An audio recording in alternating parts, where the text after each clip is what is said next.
Blessings to all, and welcome to another episode of Elevate the Mic. And I'm your host, Max Mupese. Today is a very interesting episode. Why?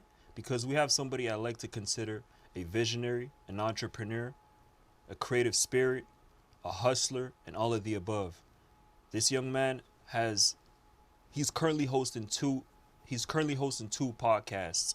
One is called Le Jujube, Le Temps du Jujube with DJ Crowd, and he also hosts another podcast with 11MTL called Bro Podcast. Now, just to give you a heads up, this man has been working for some time, years, and I'd say a bunch of years, that has been helping a lot of people in the city of Montreal. And I'd like to introduce the one and only J7. How you doing? Yes, sir. What's up, my man? I'm great. Appreciate it, man. Appreciate that intro, bro. Absolutely. So how you feeling today? Feeling too blessed to be stressed, bro, as every day, man. We're up, we're healthy, family's healthy, can't complain, man. That's it, man. I mean, could always complain, but, nobody's going to listen anyway, so we're here. That's it. Yes, sir. Forward thinking. 100%, always, bro. All right. So why, let me ask you this question. Why the name J7? A lot of people ask me that. I mean, to be honest, it's more a nickname when I was young kind of thing. Born on the 7th. Seven was always like a relative number in my life, but no deep, crazy meaning. It wasn't like the 7th verse in the Bible of this. Right. Nothing too crazy. I'm born on the 7th. Everybody calls me 7, so it's J7, Okay, it speaks to you, unique. Yeah, 100%. I'm hip hop 7 days of the week, so it makes sense, right? That's powerful. It's a lifestyle. Yeah, 100%.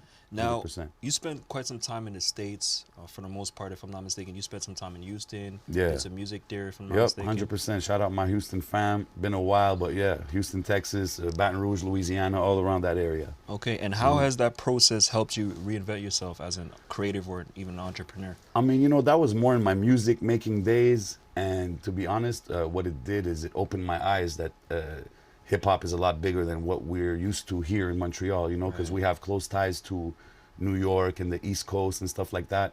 So a lot of our classics are not necessarily classics for people out there. Right. A lot of their classics are not classics for us out here. You know what I mean? So it kind of opens up your mind to know that there's a bigger world than where you're at. You know what I mean? So that helped me in everything, even in life in general. It just opens up your mind. Okay. Yeah. And that was always a way for you to get out of your comfort zone, if I'm not mistaken, right? 100%, man. It's always fun to, whatever you do in life, Right. it's always good to, exactly like you said, get out your comfort zone. Like when I used to do shows, I used to like to do concerts where I knew most of the people in the audience didn't know me. Right. So I can see if I can win them over. So same thing when I would go to Houston, when I would go out there with my mixtapes and stuff, if I would get positive feedback out there, then I was like, okay, I'm doing something for real, because out there is the big leagues, right? Right. So it's always good to do that. It's always good to look everywhere, compare what you do, and don't be scared to step out there and, test the waters. Yeah. You said something interesting, like going out there and performing in front of a crowd that does not know you. 100%. I used to take pride in doing that. Like so Okay.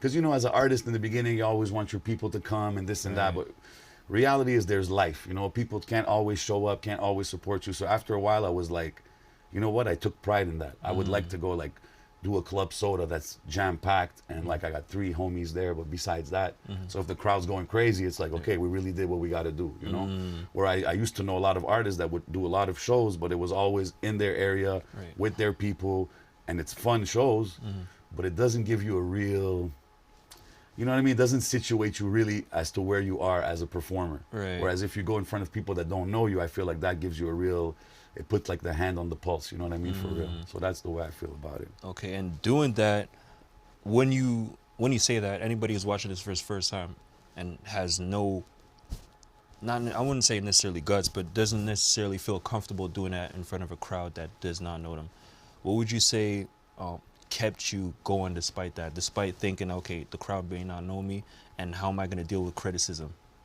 Because when you're really about the art, when you're really about this, you won't even think twice. And when you're really about it, you practice your craft. When you practice your craft, when you're going to get on stage, you will be ready. I mean, it's not always going to be perfect, but for sure you're going to get the respect. So me, when I would get on stage, and whether it was a great reaction or an okay reaction, there was always that level of respect for what I do. So, you know what I mean? That keeps you motivated, and just tells yourself that, okay, next time I get there, I'm going to get them go crazy. Next time I'll do this in my show to get better reactions. You know what I mean? Like, you work your craft. Like, a lot of artists today, especially in this era, it's like fast food music. So it's Right. like a lot of them hit 1 million views before they even hit a stage. So me hosting concerts today, I see a lot of these artists that are super popular, but they do their first show in front of a few thousand people, and I don't Right. think that's the best formula, because you're not necessarily ready to face 2,000 people when you haven't did one show, right? So I mean, that's what I feel like. It's important to work your craft, whatever you do. You know what I mean? Even if you do interviews, like your 100th interview is going to be better than your first, right? So it's all about that, putting in the 10,000 hours. That's it. Malcolm Gladwell, right? Yes, Yeah. yes, I think. I mean, I know the theory. I might not know the root of it, but yes, Okay. yes. And you said something about formula. What would be the best formula in this case? Like anybody's starting and they don't necessarily have a fan base, in your opinion, or even I mean, based on to your me, experience. we're in an era where a lot of social media, that's a big part of the game. Right. And it is like, you can't just be an artist today. Like you've got to be savvy with social media. You got to be able to use it, or at least have people around you that can help you with that. So I think that's a big part of the game. But I feel that we do, sometimes the music gets lost in that. Right. So a lot of artists want to go viral, they want to make noise, they want the likes, they want the shares and all this stuff, but they forget that that is cool, but it's temporary. Whereas if you make good music, or you make a classic song that touches people's heart, that's forever. You know what I mean? So I feel like we're in an era where a lot of people want the quick hype with a post or whatever they do, but they fail to realize that sometimes that's temporary. And if you do like a classic song, that's going to last forever. And like, I don't think anything can really trump good music, Right. even in the era that we're in today. And yes, there's a lot of everything besides music in the era today. But I feel like if somebody makes classic songs, that trumps everything to me. I mean, Yeah. maybe that's my old school mentality, you Right. know what I mean? But I still feel like that. Okay. And what I realized about you is like, you just keep going. Every single time I see you on social media, I started following you not too long ago. And I remember at one point I was like, okay, this guy has gigs every week. So what keeps your creative juice going? I mean, like I said, man, first it's the love for doing what you do. You know what I mean? So whatever you do, whatever you try to do, if you want to excel in it, you gotta love it. It can't be fake. And I feel that, I enjoy it. Like I had a gig last night, part of my voice.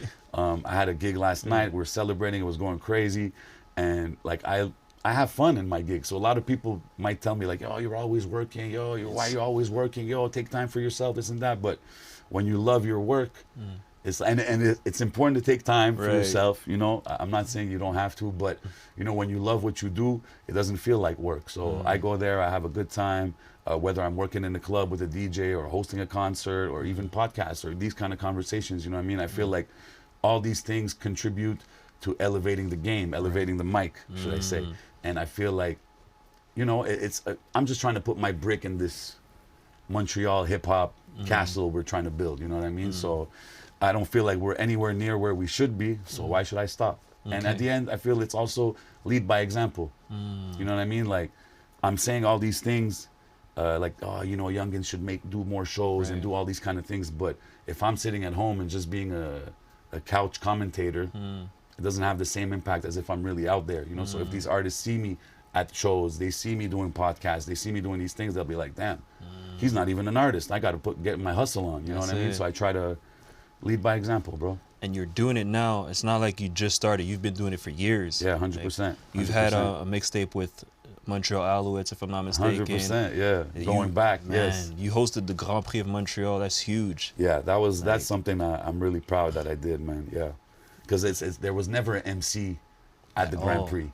So I mean, just to be able to be there and open that door, like I always said, even if I don't get to do it again, if at least I open that door for other people to be able to do it, I feel like it's a blessing. You know what I mean? So not a lot of people can say they were on the mic and there was 135,000 people there. You know what I mean? So it's even me. I didn't really realize until I left, and I was like, damn, Right. that was kind of major. You know. Hey. But at the same time, it's like I try not to dwell on it. It's cool, it's fun. Make a post about it one day, so it just stays there, and then we'll keep on to the moving, bro. next. Then on to the next. That's it. Now, because you also have experience working with the youth, if I'm not mistaken, like hosting events or even collaborating with different organizations that were helping youth, if I'm not mistaken. So what would you say has been some improvements that you've realized that you want to see continue in the future for what's going on at the moment? I mean, look, one thing I really love is to see young people's passion, their drive, and their savviness, man. Like, it's like, I feel like even me, you know, being in the game for so long, when I sit with a youngin that's like 20 or even younger, I learn from them. You know what I mean? So there's a young artist I've worked with a few times called King Fali. He's from Sherbrooke. He's 17 years old. You know, and I hyped a few of his shows. I booked him at a couple shows. And, you know, he's one of the artists that, like, I feel like I don't even have to tell him, hey, you could have did this or you should do that. Right. He does it on his own. So it's like, it keeps me on my toes. And I learn from him, same way he learns from me. So I feel like it's not about, oh, I've been here longer, so listen to what I do. It's about, again, let's elevate the game. What can we do to help each other to bring this game where it needs to be? You know what I mean? So, I mean, there's a lot of, to me, it's the savviness of the youngins when it comes to, like, you know, social media and all this stuff. Even with podcasts, you know, like, you got to post these reels, you got to do this, cap, cut, edit, this and that. And sometimes I sit with a youngin and he'll just school me, be like, do it this way, do it that way. And then I'll put in my idea. Oh, I never thought of this. And you know what I mean? So it's a never ending learning cycle. Yeah. Speaking of working with, well, you've also hosted a live podcast, if I'm not mistaken. 100%, man. We recently did Le Temps d'un Jujube live at Club Soda. Right. It was the first. Well, actually, we were invited. We were invited last summer to do Just for Laughs Festival. Okay. Live on the site and everything. It was cool, but this time it was really, we put it together. Shout out Vice Good, Feel Good. Shout out Cartel. Shout out my boy DJ Crowd. It was a live podcast at Club Soda. But, you know, it wasn't the typical, like, Le Temps d'un Jujube is not a typical podcast, first of all. So it wasn't just us sitting around a table and talking. It was, there was guests, there was performances, there was stand-up comics, you know what I mean? There was all kinds of things that made it an entertaining show. So it was really dope. It was a proud moment to see the place full, you know. Not a lot of podcasts do big rooms like Club Soda. No. So that was, you know, the date, early January. I was a little bit worried, you know. But we went through with it and it went well, man. It was great. Live footage available on Patreon now. You know what I mean? Go get it. But besides that, you know, more things to come. You might catch us at a city near you. That's it, man. That's the way to go. And what would you say is one of your biggest sacrifices you've made looking back that keeps you proud right now? Biggest sacrifice. It's tough because, you know, like I said, I don't, like, I have fun doing it. So I don't feel like I have to sacrifice much to do something that I enjoy, you know, but the biggest sacrifice I would say would be time, you know, like it takes a lot of my time to do what I do. So I feel like it's like I said, I'm trying to put a brick in the house of hip hop. I'm trying to build something. I'm trying to leave an impact.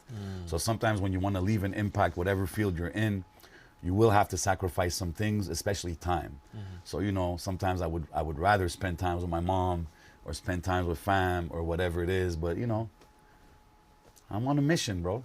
I'm on a mission. I got things to do and we're not even near where we're supposed to be. So, you know, and I feel like if everybody had that mentality, things would go even better. True. So like I said, you know, I just try to, you know, lead by example, keep pushing. And as long as I enjoy it, you know, if I do it and I don't enjoy it no more, then things will change and it'll probably show, you know, in my work. But, you know, I don't even feel it's much of a sacrifice, man. I just go out there, have fun, and the feedback I get or the comments like your intro or stuff like that makes me feel like, okay, I'm doing something right. So why stop? That's you know it. What I mean? It's almost like if you look at it as, hey, so be it. It could happen. I could get positive reviews and negative reviews. I'm still going to keep going. 100%, man. I feel like I'm a big advocate of you got to live life and be happy.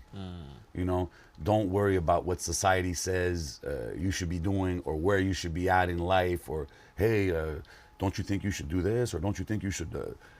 Nah, man. Me, I'm enjoying life. Every day I wake up with a smile. If I wake up with a smile and the people around me are blessed, then what do I have to complain about? Look at what's going on in the world, man. We're blessed here in Montreal, bro. Like, I get to come here, sit, talk about this, talk about hip-hop, and you know, I get on the mic. I get paid to get on the mic and do what I enjoy doing.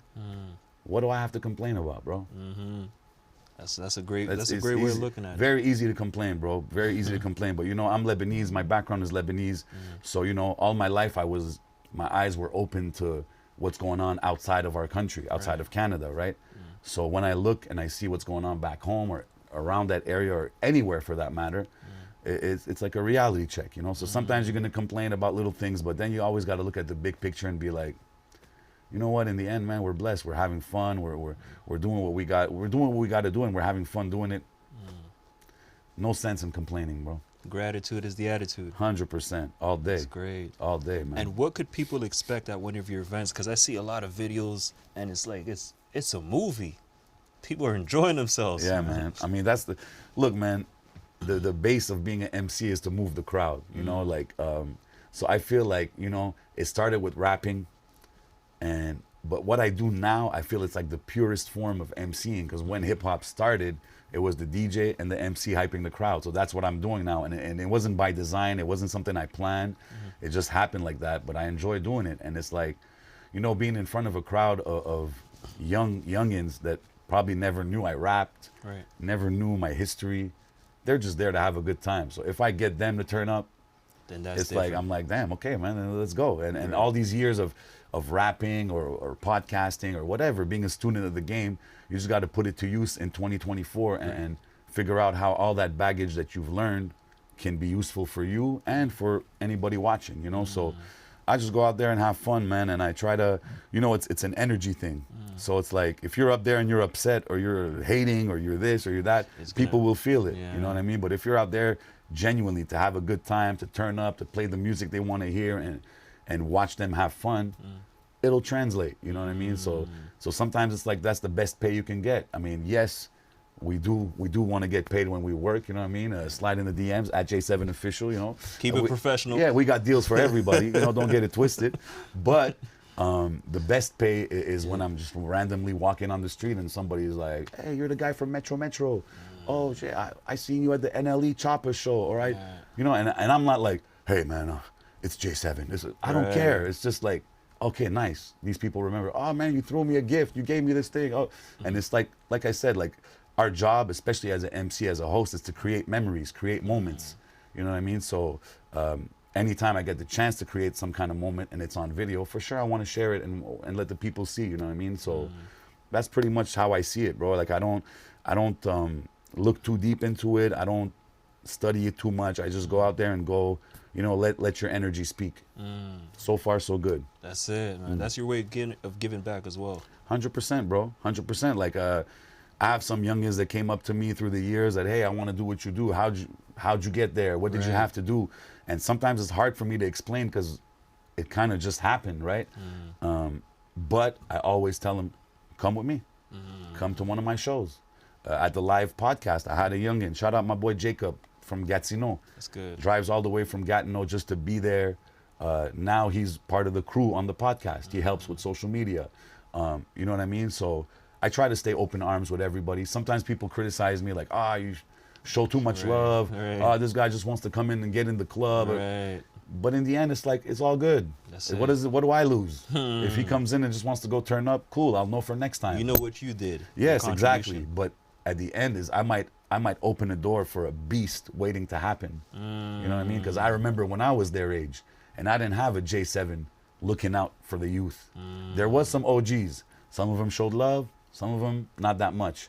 So I try to, again, you know, if I can help, why not? And sometimes you'd be surprised at how much the payoff is big when you actually open a door for somebody who's really passionate about it. He'll never forget it. You know what I mean? So same way I would have never forgot it.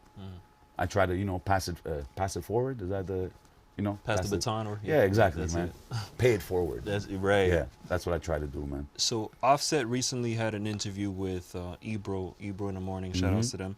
And he said something interesting. He said how hip hop is currently falling off, and one of the reasons he realizes it's falling off is because there's not really anything new being created.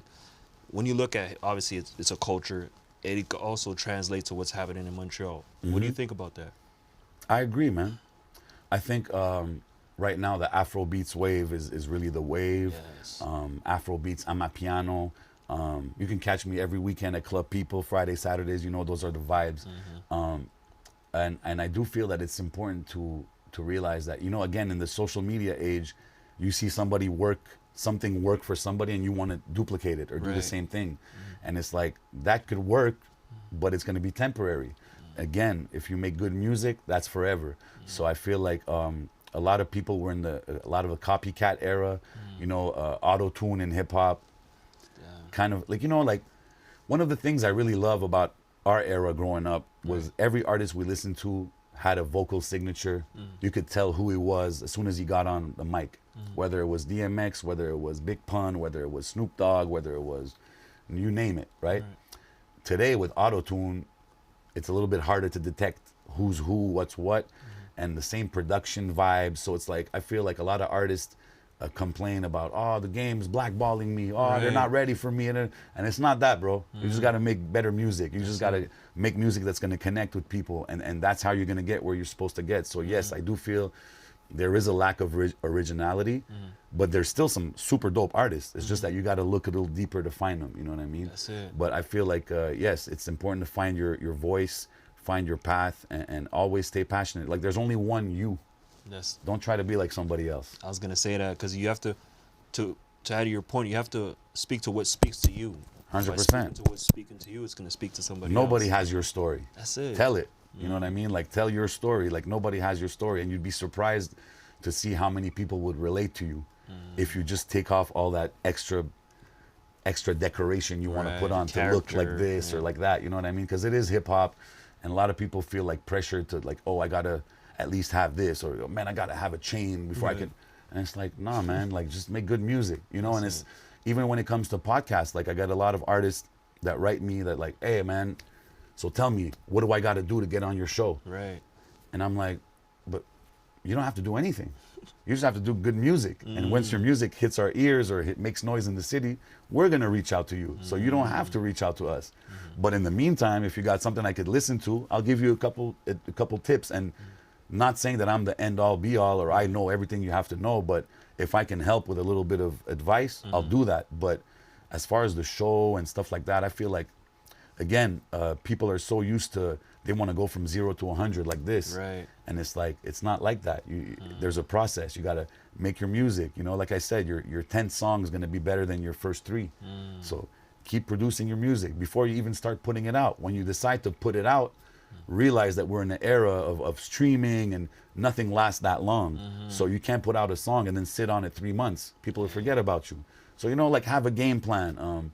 Have release dates, have rollout plans, you know what I mean? Stuff like that, because we're in that era. So that's the kind of stuff I try to tell the youth. And, and in the meantime, some of them I gave advice and their music did make noise. Some of them I shouted out, but it doesn't say I won't shout you out. I'll still shout you out, try to shed some light on your name. But then you got to put in the work. And some people did, like an artist like Yassé Tidon, which is a French artist from Montreal, which I remember mentioning this guy and nobody would even know who I'm talking about. Today, he's on TV out here. He's going to do a show in France soon. He's collabing with the best artists in the city, the top artists in the city. And it's like, yeah, I kind of mention his name, but he put in the work. So every time I'd be hosting a show, he's opening, and I'd be glad to see him. I go do a show in Quebec City, he's there. I go do a show outside at a festival, he's there. So I was like, nice, he got it. You know what I mean? And it's like, you put in the work, man, and take the right advice from the right people, and then sky's the limit, Right, that's great. Now, how do you deal with criticism, whether it's, from the public? Because you also, you're an MC, and you're a host of 2 shows. So how do you make sure you don't necessarily take the criticism personally, and you could decipher whether it's good for you or not? That's difficult. It's not always something easy. I could play it and be like, oh, man, I don't check the comments. I don't pay attention. But, everybody's going to pay attention. Everybody's going to want to know what people think of their work and stuff. But you gotta set some kind of a boundary, like, I'll let it affect me to this point. Right. Then after that, you got to still be confident in what you do. And, don't ever forget the reasons why you're doing it. You know what I mean? So I feel like me being able to do this, even sit down with you and stuff, I feel it's a blessing. I feel like as a Lebanese kid from Montreal to be, contributing to the hip hop culture out here, happy Black History Month, you know what I mean? To all the Black community here and all over the world. And I feel like it's a blessing to be able to work with so many beautiful communities and do so many dope events. So it's like, when you do it for the right reasons, some people, there's going to be naysayers. Some people will complain. Some people will say this. And you got to realize a lot of people troll. That's it. So, you got to like eliminate that. They just finished that their nonsense. they finished their job. Like, yeah, let me just exactly. do Like, something. there's always going to be that. But, you got to always tell yourself, like, what about the key people? Yeah. What about the maxes? What about the top guys in the game? What about the people, the movers and shakers in the industry? Right. If they start having the same opinion as the comments, then you got to start readjusting your stuff. You know what I mean? But if you just hear a couple comments, but everybody that matters, quote unquote, in the game supports what you do, then you just keep moving, bro. You know what I mean? And don't forget, a lot of these comments, a lot of these naysayers would not come up to you in person and say anything. So it's like, how valid is their point? You know? So you got to always keep those things in perspective. And in the end, like I said, man, if you love what you do and you're doing it for the right reasons, nothing will stop you. A comment, a YouTube comment or IG comment will not stop you, We've all got them, and it's not to say that, oh, you're never going to get some. You will get some. Some people will love what you do. Some people won't. But again, focus on the people that do. Like, it's very easy to, we get 10 good comments, but we focus on that one negative one. Yeah. But it's like, damn, man, like, why not pay attention to those 10 people who just showed love? Like, they're the ones who are gonna share the podcast. They're the one who's gonna quote you here and there and shout you out. So focus on them, put your energy on them, and it's gonna multiply, it's gonna flourish. Whereas if you focus on the negative, you're just gonna hit a dead end. That's it. Yeah. Great. So now let's move on to the segment called If I Had the Chance To, right? So that basically gives you an idea of, a decision you're gonna make in order to invest in yourself, and by investing in yourself, you're investing in others. So I want to ask you this. It's your birthday, for instance, and you have the chance to either host for Method Man, a concert, two concerts. Yeah. Either Method Man and Redman or Busta Rhymes and Spliff Star. Who are you going with and why? Damn, that's a good question. I like both artists, both, Method Man and Redman, and Busta and Spliff Star is super dope on stage, but to me, Busta is probably like the best performer in hip hop. Right. So I'd love to go see Busta, and the reason for that to host the show, the reason for that too is because I got mad respect for Spliff Star. I feel like the hype man role in hip hop is very underrated, and it disappeared through the years.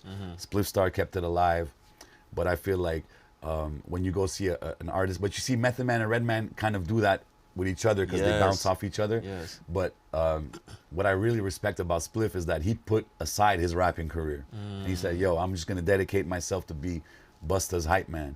And he's the best in the game. True. And I feel like you couldn't, if you see Busta Rhymes perform alone, it'll never be the same. At all. You know what I mean? So I have mad respect for what Spliff Star does. So yeah, Busta and Spliff Star would be the show. That's a great pick. I actually went to Busta's concert, the one he just made with the one he just did with 50. Legendary. And I was paying attention to Spliff Star. Yeah. Funny because I wasn't only paying attention to Busta Rhymes, so I saw it like, okay, yeah. Me, it different. wasn't the first time I saw them, but yes, I always pay attention to Spliff. And I was there.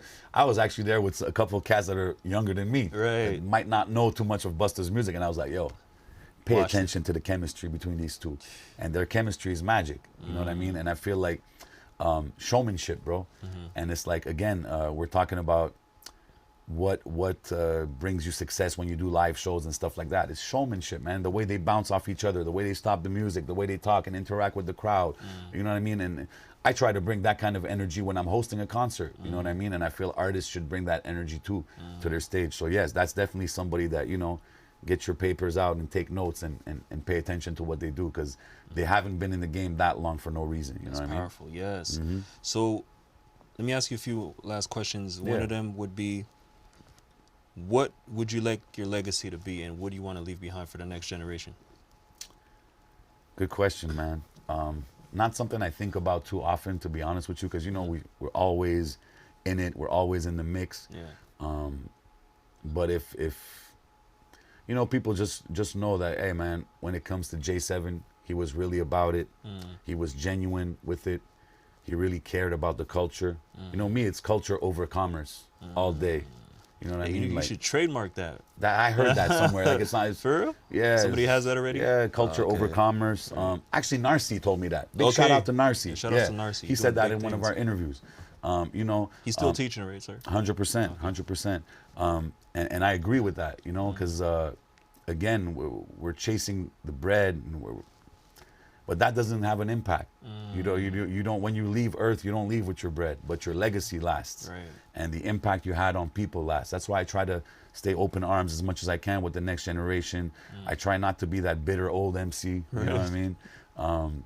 And you know, I feel like emceeing in clubs and staying in the club scene keeps me connected to the youth. You know what I mean? Like yesterday, I was out there doing some dances and stuff. You know what I mean? That I wouldn't necessarily have done back in the days. But when you feel the energy, it's like you adapt to it and you understand it, and it keeps you young. So me, it's like, man, legacy. I don't even know, man. Just somebody who was about it, somebody who really cares about it, and somebody who made an impact. You know what I mean? That's what I would like to be remembered as, and you know, these things contribute to that. So I appreciate being here, man. Absolutely. So last question, how could people get a hold of you and follow you, even hear about you? What's next? What's going on for J7? What's next? Hey, man, first, you can check out the website, www.j7mtl.com. Everything is on there, you know what I mean? If you want to contact me, book me, you can holler at me there. You can get on IG at J7Official, because everything we do is official. But, you know, what's coming up? Bunch of concerts, bunch of events, some charity things we're doing for kids. Amazing. You know, like I said, man, we're just trying to move forward, advance, make noise in the city, and of course, put MTL hip hop on the map, get it respected the way it should be respected. You know what I mean? So that's pretty much what I'm about, bro. That's great. That's pretty much what I'm about, man. Hey, man, Jay, it was definitely a pleasure having you. Appreciate you, man. Keep doing your thing. I Big just respect, love what bro. you're doing, and people are definitely going to keep watching. Man, we're trying, man, and keep doing what you do, man. I see you working. I see the book. I see this thing. I see the production. I love it. You know what I mean? I'm just happy to be part of it, man. So, Appreciate that. you know, whatever I can do to support whatever you're doing, I'm there always, man. All right. Love, man. Let's get it. Peace.